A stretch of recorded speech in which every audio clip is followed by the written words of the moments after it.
Rampes, cons i obstacles que cal passar per sota són alguns dels elements que conformen la gincana de patinets de la Festa Major de Riells del Fai. Tot i que la pista s'ha llevat molla per culpa de les pluges d'ahir a nit, només ha calgut que la calor fes la seva feina per poder començar la gincana, un recorregut en què tothom té el seu element preferit. És el primer any que vinc aquí i m'agrada més passar per on hi ha les tres per baix. Aquesta rampa que m'agrada molt perquè m'agrada molt saltar quan vaig en patinet i per això m'agrada tant.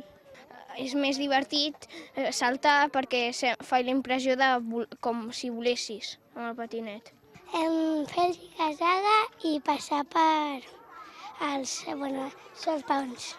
Molts d'ells es coneixen aquests elements a la perfecció i és que són habituals d'aquesta gimcana que ja fa alguns anys que se celebra.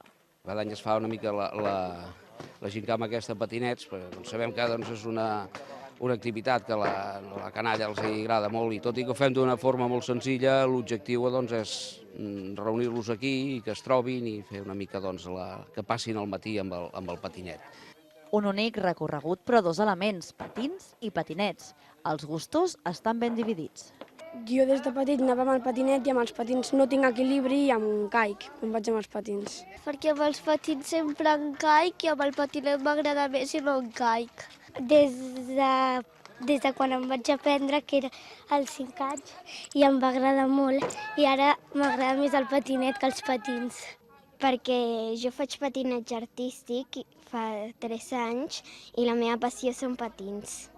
I mentre els menuts juguen, els adults han aprofitat per xerrar una estona refugiats als pocs espais d'ombra de la pista poliesportiva.